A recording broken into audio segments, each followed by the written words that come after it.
Ang sarap. Ang sarap nito mga kaibigan. Ayan, nagisa na ako ng sibuyas dyan. Pagkatapos ilalagay ko na rin yung bawang.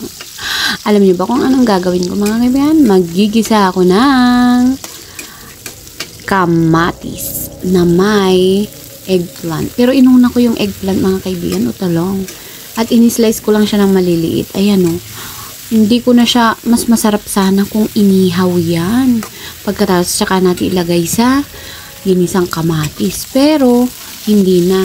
Ginisa ko na lang siya. Yung parang pinirito din lang. Kasi sasarap din yan eh. Ayan. Pagkatapos natin yung gigisahin mga kaibigan. Yung parang naprito na siya. O yung ganyan na siya o mga kaibigan no.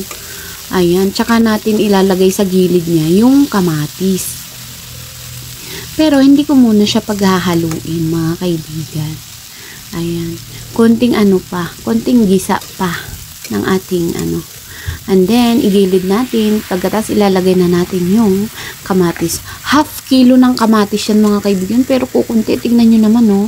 Lalo pag naluto na yan. Ang kamatis dito sa amin mga kaibigan ay napakamahal.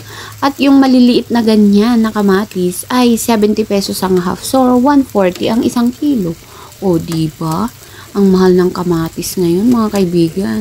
Pero yung mga good size na kamatis, 180 to 200. Ayan, lagyan na natin siya ng patis pagkatapos nating ihalo na natin. Kasi parehas na silang luto or naluto na siya. O diba? O, tignan nyo na mga kaibigan. Poke-poke na siya.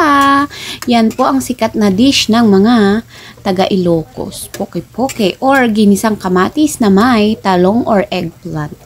Ayan na siya o. Diba? Dito naman, habang naka-open yan, nagbabati ako ng 4 na itlog. Ayan, medium size na 4 na itlog mga kaibigan. Ayan na, ilagay na natin yung kalahati. Pagkatapos, haluin muna natin, syempre. Ayan o, para ano, sumama sa kamatis at talong yung kanyang egg. Ayan. Pagkatapos ng mahalo ang ating kalahating egg na nilagay, ilalagay din natin yung kanyang kalahati sa ibabaw. Ayan na. O, diba? Antayin natin siyang ano, yun, ganyan siya.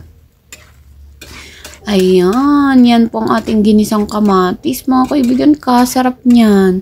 Napartneran ng tuyo o tinapa.